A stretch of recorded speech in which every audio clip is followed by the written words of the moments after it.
that worship leader calling. Thank you, Jeremy Gillian, for the music. Pastor Brad, he's an opera singer in one of his former lives. And it's such a blessing to be here again. I am Reverend Christy, and I'm here to deliver a brief homily before we light all of our candles in honor of Jesus Christ bringing light into this darkened world. And so I hope that something you hear today blesses your spirits. Let us pray.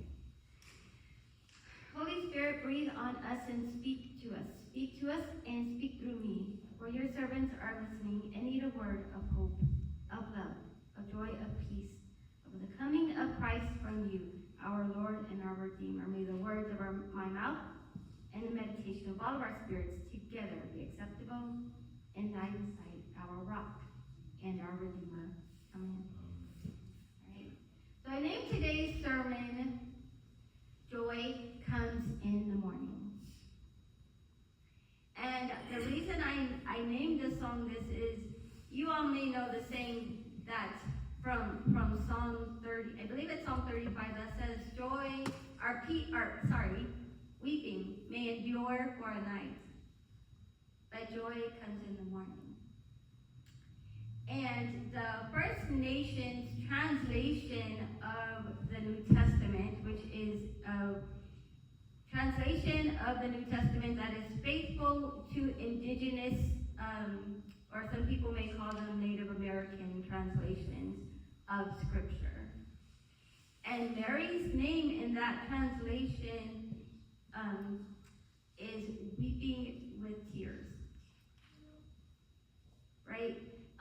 Mary is pregnant without having been married. Most of us know the story, or a lot of us, how the Holy Spirit came and gave a message to her. In another gospel, right, the angel came and gave a message to Joseph, telling of this miraculous child that would be born. And many say that this prophecy fulfills Isaiah 9, which was read earlier in today's service, where a child would be born to a young woman, to a virgin who was unmarried, right? And a lot of people say that the immediate fulfillment of that prophecy was possibly the birth of King Hezekiah, or some other baby, right? To prove to the Israelites of that day that God was serious. And so when the angel came to Mary, who was raised Jewish, and explained this, and maybe even the angel who explained it to Joseph when they came, they probably saw this as a further fulfillment of God's promise to be with them and to send them a child that would redeem the world, right? But I'm sure there was much weeping. That it was a difficult thing to be pregnant and unwed. That it was a difficult thing to have to travel. Can you imagine being 7-8 however months pregnant, having to travel across the world? The women in the room, I know, are cringing. And the men who have been there with their wives or their sisters or significant others and have seen what childbirth is like, even with anesthesia and medical advances, can tell that this was probably a very difficult thing. And so, yes, bitter tears may have been shed on that night. And yet we sing songs that make it so beatific and beautiful, right? That we imagine the animals all getting along and being silent in a stable. Somehow all the straw and everything was perfectly clean and sanitary for Mary and Joseph and the baby, right? The cattle weren't lowing. Baby Jesus somehow wasn't crying. I'm not sure. That probably would have freaked out most mothers, because if the baby doesn't cry, then the baby's not alive. But that's the story we're given, right? And we remember that it's a story that's meant to engender peace and joy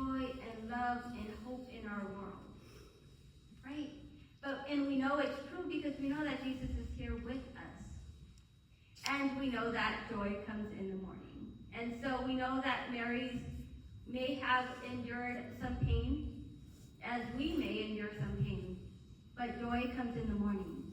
Jesus has come, and Jesus will come again. Glory to God. So, I was thinking of the sermon, and the song that kept coming into my head was, "Don't Let the Light in Me Die." At Downey UMC and at many places throughout the world, right? We have homelessness, we have cancer diagnosis, we have all of these things. We have depression, right? That we're afraid to let anyone know about because it'll make us seem faithless, or it'll make us seem weak, or like we don't believe that Jesus came to redeem the world. But I think the reason that song reminded me of this scripture and why this scripture gives me hope is because Jesus shines in the dark, John tells us. If everything was already light and happy and joyous, if everyone was already healed, if everyone was already whole, if the animals could already exist in nature without any fights or arguments or having to kill one another because of evolution, etc., to eat, right? Jesus would not need to come. And so for me, even though remembering "Don't Let the Light in Me Die," and remembering all the sorrows and remembering all the immigration trials and all that stuff, even though it could seem sad and depressing, I need to see God's light next to that. God's light bringing hope to those situations. God's people remembering that light sometimes that keeps people from dying is us. And that's what Christmas reminds me of. And so as we think of the Christmas story, as we think of the baby Jesus, as we think of the angels or the messengers of God coming to tell the shepherds in the field the story, as we think of all of these things, I hope we remember that today, we are the shepherds sent out into the mission field, which is this world, to tell people that today, born for you in the city of David is a Savior. He is born to deliver the enslaved, to heal the sick, to restore sight to the blind, right? To break every single chain that we can contrive of, that Satan can contrive of. This little baby will grow up someday to do all of these things. And it's in fulfillment of scripture that is ageless, right? And so as we hear this story this year, I would love if we could remember that our darkness just makes God's light shine that much brighter. And that we are not alone. That Emmanuel is the Lord with us, right? When we think of the innkeeper or the homeowner that welcomed Jesus and Mary, even though he didn't know who they were, right? He just knew that hundreds or thousands of people were coming through because of the census. And he was out of space. But he still made space somehow. And I'm thinking of the joy in the morning when he realized that he had actually been hospitable to the mother of our Messiah and the long-expected king that Israel had been waiting for, right? Maybe not the next morning, maybe some mornings down the road, but hey, we're used to scripture, right? 7 days doesn't have to be a literal 7 days. The next morning doesn't have to be the literal next morning. But we know it's to come, right? And so I imagine how many of us are in that position of showing hospitality, only to find out later, right, that we brought joy into someone's life and that we were part of the great narrative of salvation, right? Maybe we can imagine being the shepherds in the field, right? Whether or not they were poor, it said they were guarding their sheep. So they probably, had some influence, some great contribution to society. And remember that shepherds in Israel, like King David, right, actually were responsible for guarding and guiding and teaching the people. Kings were called to be shepherds, and yet these shepherds in the field were more trusted with a secret than the kings that were supposed to be the ones in charge of taking care of the people. And so maybe we need to look for the light in unexpected places, in unexpected people. Maybe hold up the mirror to yourself or to the person next to you, right? And see the face of Jesus. See someone that the angels came to with this great news that would be for all people, right? It's just miraculous to imagine. And then Joseph and Mary, right?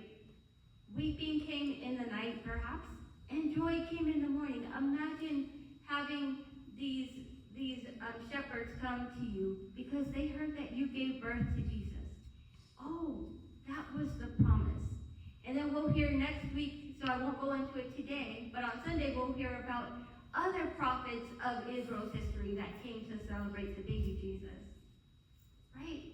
And we know that the weeping might come again, but all we can pray is with Mary, that the joy that comes in the morning is strong enough to overcome that, to sustain us when the tough times return, right? We don't get to stay on the mountain all the time. We don't have Christmas morning to look forward to every single day, but we have the memories, right, of the mountaintop. We have memories of the light. And so, when I think again of that song, Don't Let the Light in Me Die, I think of why I come to church. These lights are the lights that have sustained foster children, including myself once upon a time, for generations and generations. These are the lights, and these are the hearts that feed people, that clothe people, that tell people good news, that hold people's hands when they've received a painful diagnosis. And so every time we gather here today, we personify what it means to be the people of God, to go out and share the good news, to be the shepherds, to be Mary and Joseph, to even be the innkeeper who maybe was a hesitant disciple, right? But he did something in the end that put him in the history books as someone who was part of the birth narrative. And so sometimes we have small parts to play. Sometimes we have huge parts to play, right? But we all have the part that God gave us to play in this wonderful, beautiful, sometimes messy story called Jesus. Because we are the people of Christmas. Because we believe in Emmanuel, that Christ is with us today, yesterday, and forever. Amen? Amen. So when you go forth from this place today into the rest of the Christmas season, which, I know today is Christmas Eve, right? And we have presents probably still to wrap. Hopefully we're done with shopping. We have Bible studies to complete and shows to watch and all the rest of this stuff. Let us ponder in our hearts, as Mary did at the closing of this passage. Let us ponder in our hearts what it means to be a Christmas people. What it means to have Jesus born in our hearts anew again. What it means to shine a light in the darkness so that the darkness cannot overcome the light, right? If we have menorahs or we have Christmas lights, let us shine them at home to remind ourselves that we are called to also extend Christ's light in the world. Let's ponder these things.